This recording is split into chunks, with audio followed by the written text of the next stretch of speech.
सभी को जय हिंद, गुड इवनिंग। कैसे हैं आप लोग? मैं रजनीश राठौर स्वागत करता हूं आपके अपने YouTube channel Shri Balaji classes में।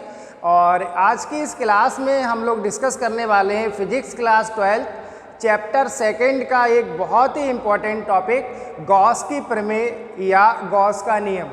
आज की क्लास में हम लोग यहाँ पर देखेंगे कि गॉस की प्रमेय क्या है, उसका स्टेटमेंट देखेंगे और इसका निगमन भी देखेंगे, इसका प्रूफ क्या है। तो ये टॉपिक आपके बोर्ड के एग्ज़ाम के लिए बहुत ही इम्पॉर्टेंट है, बहुत ज़्यादा पूछा जाता है। तो देखो, सबसे पहले हम लोग देखेंगे कि गॉस की प्रमेय क्या है।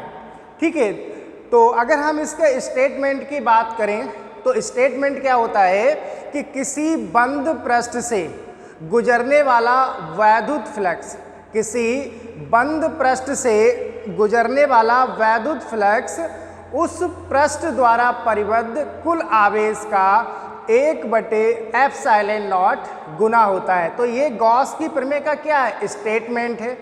इसका प्रूफ भी देखेंगे और हम लोग इसको डायग्राम से भी बहुत अच्छे से समझने वाले हैं। तो सबसे पहले हम देखेंगे कि इसका स्टेटमेंट क्या है। ठीक है, गॉस की प्रमेय का स्टेटमेंट क्या है। तो आप लोग हेडिंग बना लेंगे स्टेटमेंट। स्टेटमेंट, देखो स्टेटमेंट देखेंगे कि गॉस की प्रमेय का स्टेटमेंट क्या है। 1 नंबर में भी बहुत ज़्यादा ये पूछा जाता है। तो आप लिखेंगे गॉस प्रमेय के अनुसार, गॉस के प्रमेय के अनुसार, गॉस की प्रमेय के अनुसार। बेटा, जिस टाइप से हम आपको लिखवा रहे हैं, आपको भी एग्ज़ाम में बिल्कुल ऐसे ही लिखना है। आपको यहाँ पर हम प्रॉपर नोट्स भी बनवा रहे हैं, ठीक है, समझा भी रहे हैं चीज़ों को।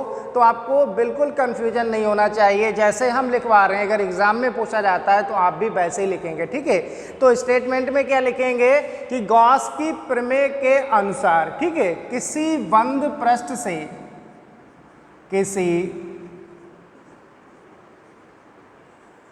बंद पृष्ठ से, किसी बंद पृष्ठ से गुजरने वाला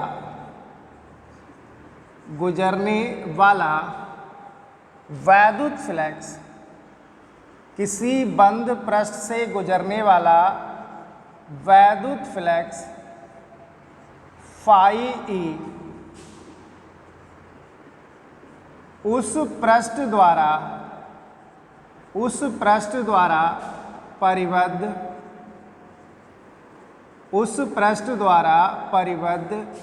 कुल आवेश क्या होगा? ये Q हो जाएगा। कुल आवेश का 1/ε0 गुना होता है। 1/ε0 गुना होता है। तो देखो, स्टेटमेंट आपने देख लिया होगा कि किसी बंद पृष्ठ से गुजरने वाला वैद्युत फ्लक्स फाई ए उस पृष्ठ द्वारा परिबद्ध कुल आवेश Q का 1/ε0 गुना होता है। अगर आपसे 1 नंबर में पूछता है कि गॉस की प्रमेय क्या है, ठीक है, इसका सूत्र लिखिए, 1 नंबर में है तो आप ये सिर्फ स्टेटमेंट लिखेंगे, क्योंकि 1 नंबर में भी बहुत ज़्यादा ये क्वेश्चन पूछा जाता है। तो स्टेटमेंट क्या है कि किसी बंद पृष्ठ से गुजरने वाला वैद्युत फ्लक्स फाई ए उस पृष्ठ द्वारा परिबद्ध कुल आवेश क्या है? Q है का 1/ε0 गुना होता है। यानी कि ये हो जाएगा, देखो, वैद्युत फ्लक्स फाई इक्वल टू, वैद्युत फ्लक्स क्या है? पृष्ठ द्वारा परिबद्ध कुल आवेश का 1/ε0 गुना होता है। ये हो जाएगा, यानी कि फाई इक्वल टू हो जाएगा Q/ε0। देखो बेटा, ये है आपकी गॉस की प्रमेय। यही आपने लिखा था कि किसी बंद पृष्ठ से होकर गुजरने वाला वैद्युत फ्लक्स फाई ए उस पृष्ठ द्वारा परिबद्ध कुल आवेश Q का 1/ε0 गुना होता है। ठीक है, तो अगर आपसे 1 नंबर में पूछता है गॉस की प्रमेय क्या है, तो आप बस इतना ही लिखेंगे। उसके बाद अगर यही लॉन्ग में आता है, शॉर्ट में आता है, तो इसको अभी हम आपको प्रूफ भी कराएंगे। सभी को समझ में आ गया होगा, आप लोग कमेंट भी करते रहिए, ठीक है। अब देखो, आपने इससे पहले हमने आपको वैद्युत फ्लक्स पढ़ाया है। वैद्युत फ्लक्स में बताया था हमने कि फाई ई बराबर क्या होता है, close integral E vector dot D A vector. अब देखिएगा, फाई ई बराबर क्या है, क्यू अपॉन एप्सिलॉन नॉट। और फाई ई बराबर क्या होता है, हमने वैद्युत फ्लक्स में पढ़ा है, integration E vector dot D ए। तो दोनों को हम LHS क्या है, बराबर है, तो हम RHS को इक्वल रख सकते हैं। यानी कि इसको हम गॉस की प्रमेय को लिख सकते हैं, close integration E vector dot D A vector equal to Q upon epsilon nought. तो आप ध्यान रखना बेटा, ये भी आपकी गॉस की प्रमेय है और ये भी आपके गॉस की प्रमेय है। इसके बाद हम लोग इसका प्रूफ देखेंगे। देखो यहाँ पर एप्सिलॉन 0 क्या है, आप लिखना चाहे लिख लेना, ये क्या है, निर्वात की विद्युतशीलता है। इसके बाद प्रूफ देखेंगे कि गॉस की प्रमेय का प्रूफ क्या है, सभी को समझ में आ गया होगा, देखिएगा। इसके बाद हम लोग इसका प्रूफ देखेंगे, इसको प्रूफ करेंगे। तो आप लोग हेडिंग डाल लीजिएगा प्रूफ, यानी कि इसको आप सिद्ध करेंगे, ठीक है।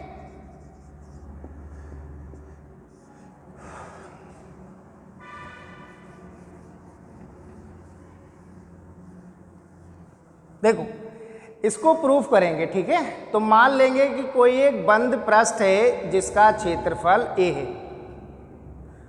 ठीक है।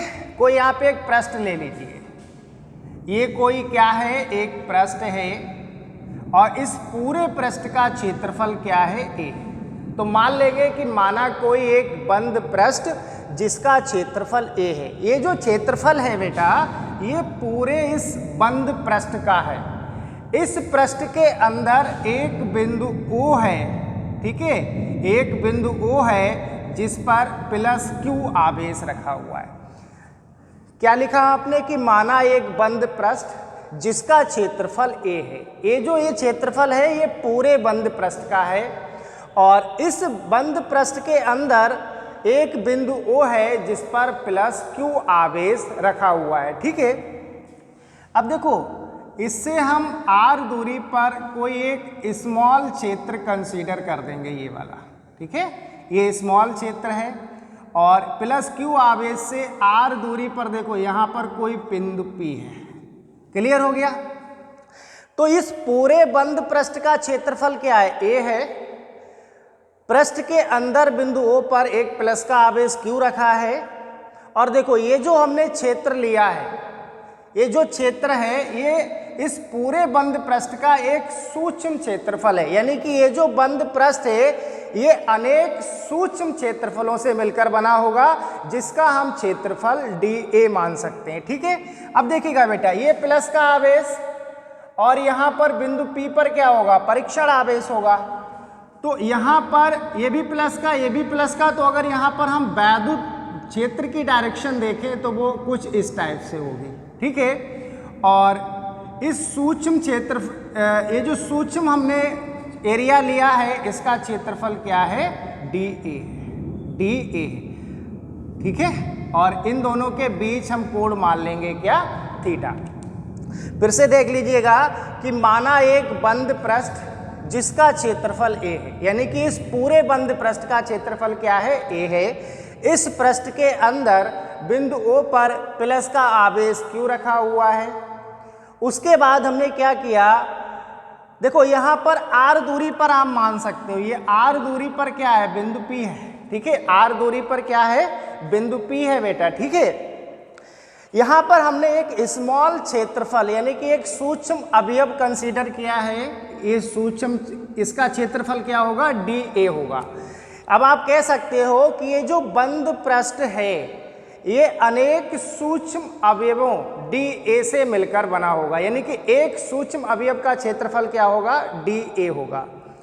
उसके बाद हम लिख सकते हैं, क्योंकि यहाँ पर देखो क्या है, प्लस बिंदु P है और बिंदु P पर क्या होगा, परीक्षण आवेश होगा। यहाँ पर प्लस का आवेश है, तो यहाँ पर अगर हम वैद्युत क्षेत्र की डायरेक्शन देखें तो ये प्लस का, तो यहाँ पर क्या होगा, वैद्युत क्षेत्र की जो डायरेक्शन होगी वो बाहर के लिए होगी, या इसको हम वैद्युत वल रेखा भी बोल सकते हैं। अगर यहाँ पर वैद्युत क्षेत्र E और DA का बीच का कोण हमने क्या मान लिया है, थीटा मान लिया। अब देखो इसको लिखेंगे और समझते भी रहेंगे, तो आप लिखिए माना एक बंद पृष्ठ, माना एक बंद पृष्ठ, माना एक बंद पृष्ठ जिसका क्षेत्रफल A है, माना एक बंद पृष्ठ जिसका क्षेत्रफल A है, ठीक है। माना एक बंद पृष्ठ जिसका क्षेत्रफल A है तथा इस पृष्ठ के अंदर, तथा इस पृष्ठ के अंदर, इस पृष्ठ के अंदर बिंदु O पर एक आवेश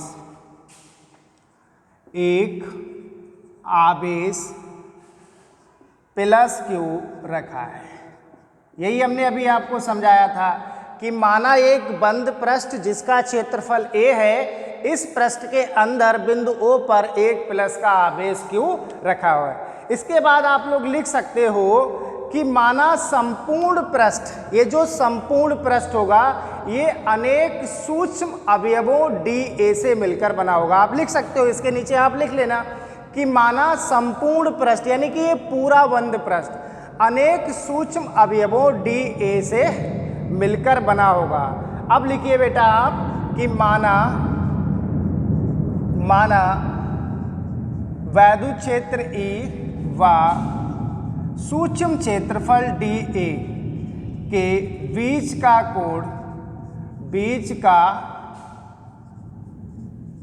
कोण थीटा है। हमने मान लिया कि माना वैद्युत क्षेत्र E व सूक्ष्म क्षेत्रफल DA के बीच का कोण क्या है, थीटा है। तब आप लिख सकते हो कि तब सूक्ष्म क्षेत्रफल DA से, तब सूक्ष्म क्षेत्रफल DA से, ठीक है, बाहर की ओर निकलने वाला वैद्युत फ्लक्स,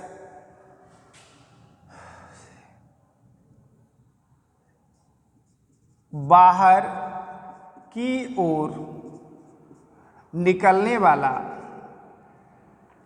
बाहर की ओर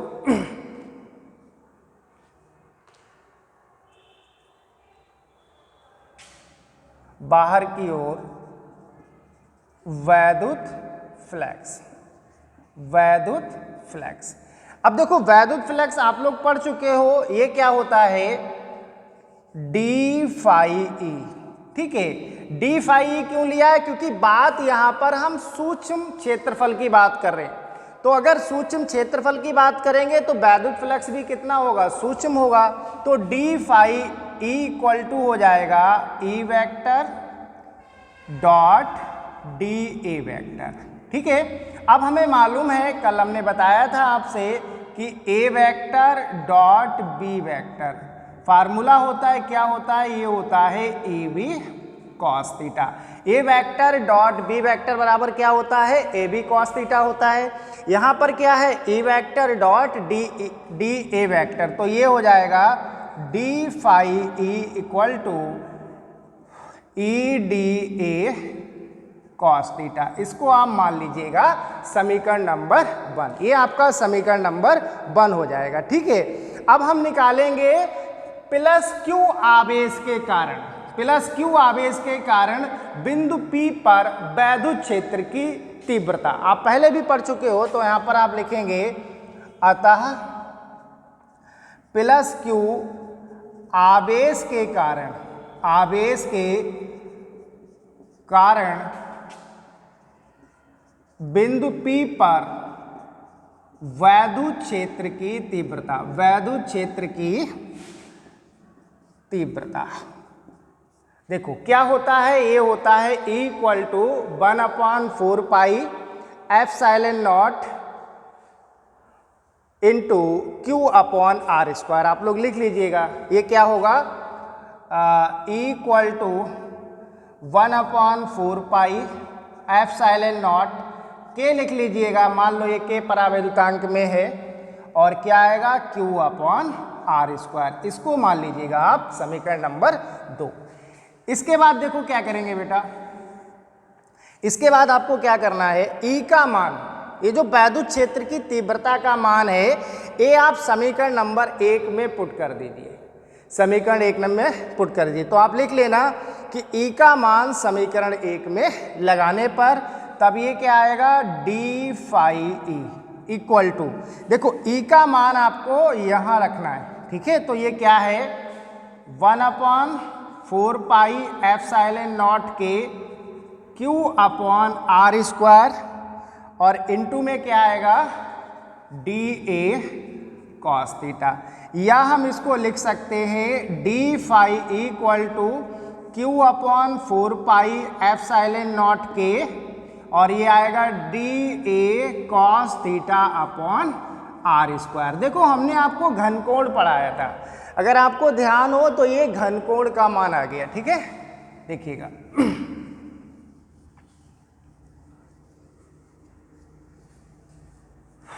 इसके आगे देखेंगे, देखिए ये आपका जो मान है ये किसका मान है, d ओमेगा का मान है। तो आप लिख लीजिएगा d phi equal to Q/4 epsilon naught के और ये आ गया d ओमेगा। ये d ओमेगा किसका मान है, dA cos θ/r²। आपको पहले लेक्चर में ही पढ़ाया था तो वहां से आप ये देख सकते हैं, ठीक है। तो ये जो वैद्युत फ्लक्स निकल के आया है बेटा, ये किसका है, इस सूक्ष्म क्षेत्रफल dA कारण निकाला है। अगर हम संपूर्ण पृष्ठ की बात करें, हम आपसे कहें कि संपूर्ण पृष्ठ का वैद्युत फ्लक्स बताइए, तो आप लोग लिख लेना, इसके नीचे लिख लो, मैं बोल दे रहा हूं कि संपूर्ण पृष्ठ A से, A का मतलब संपूर्ण पृष्ठ का क्षेत्रफल, संपूर्ण पृष्ठ A से बाहर की ओर जाने वाला वैद्युत फ्लक्स, तो ये हो जाएगा phi E equal to close integral Q/4 epsilon naught के d ओमेगा, या हम इसको लिख सकते हैं phi equal to Q/4 epsilon naught के, ये बाहर आ जाएगा क्यों, ये कांस्टेंट है, और ये आएगा इंटीग्रेशन d ओमेगा। अब देखो ये क्लोज इंटीग्रेशन d ओमेगा क्या है, ये घनकोण है और इसका मान क्या होता है 4 होता है। तो आप लोग लिख लेना यहाँ पर, इसका मान होता है 4 ये सब बताया है हमने जब आपको घनकोण पढ़ा रहे थे। तो ये वैल्यू उठा के आप यहाँ पुट कर देंगे तो ये आएगा phi equal to Q/4 epsilon naught के और 4 देखो बेटा 4 से 4 कैंसिल हो जाएगा, तो यहाँ से phi E आ जाएगा Q/एप्सिलॉन नॉट के। देखो यही गॉस की प्रमेय, यही क्या है, यही गॉस की प्रमेय है, अभी आपको बताया था। अब यहाँ पर आप निर्वात या वायु के लिए k का मान क्या लगा देंगे, 1 लगा देंगे। निर्वात या वायु के लिए आप लोग लिख लीजिए k का मान कितना होता है, 1 होता है। सभी को समझ में आ रहा है बेटा, तो कमेंट करते रहिए। देखो निर्वात या वायु के लिए यहाँ मैं समझा दे रहा हूँ, निर्वात या वायु के लिए k बराबर कितना होता है, 1 होता है, तो k के स्थान पर 1 रख देंगे, तो ये आएगा phi इक्वल टू Q/एप्सिलॉन नॉट। देखो स्टेटमेंट में आपने यही लिखा था और यही आपको क्या करना था, प्रूफ करना था। अब अगर हम बात करें, अगर आपसे एग्जाम में पूछता है गॉस की प्रमेय क्या है और इसका निगमन कीजिए, तो आपको यहीं तक करना है। क्या करना है, आपको यहीं तक करना है। आप लोग इसके नीचे लिख लेना यही गॉस की प्रमेय। हाँ, अगर वो कुछ प्रश्न में कुछ चेंज करे, जैसे यहाँ पर क्या था, बंद पृष्ठ के अंदर बिंदु O पर +Q आवेश रखा था। अब आपसे वो क्वेश्चन में बोल सकता है कि यदि बंद पृष्ठ के अंदर अनेक बिंदु आवेश हो, बंद पृष्ठ के अंदर अनेक बिंदु आवेश हो। तो आप लोग यहाँ पर पॉइंट बना के लिख लेना कि यदि बंद पृष्ठ के अंदर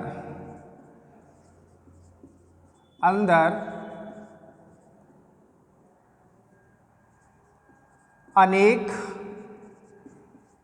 बिंदु आवेश हो, अनेक बिंदु आवेश हो, आपसे कहेगा तब गॉस की प्रमेय का निगमन कीजिए। यानी कि इस बंद पृष्ठ के अंदर प्लस का आवेश क्यू नहीं होगा, अनेक बिंदु आवेश होंगे, जैसे plus Q1 plus Q2 plus Q3 minus Q4 minus Q5, इस टाइप से इस बंद पृष्ठ के अंदर अनेक बिंदु आवेश होंगे। तब आपका सूत्र हो जाएगा phi equal to 1/ε0 plus Q1 plus Q2 plus Q3 plus dotted और भी हो सकते हैं minus Q4 minus Q5 minus dotted, इस टाइप से होंगे। तो देखो जब हमें बहुत से आवेशों को जोड़ना होता है तो वहाँ पर क्या करते हैं, समेशन का साइन लगा देते हैं। तो ये आ जाएगा phi equal to sigma Q/ε0। तब आपका सूत्र हो जाएगा फाई इक्वल टू समेशन यानी कि सिग्मा Q/ε0। तो ये बहुत ही इम्पॉर्टेंट टॉपिक है और बहुत ज़्यादा एग्जाम में पूछा जाता है। हर बार ही पूछा जाता है कि गॉस की प्रमेय क्या है और इसका निगमन कीजिए। मोस्ट इम्पॉर्टेंट रहेगा, आप लोग इसको बहुत अच्छे से कर लेना। इसके बाद हम इसके अनुप्रयोग कराएंगे क्योंकि अनुप्रयोग भी एक पूछा जाता है। तो आप लोग क्लास कैसा लगा आप लोग कमेंट करके ज़रूर बताएं। सभी को जय हिंद बेटा।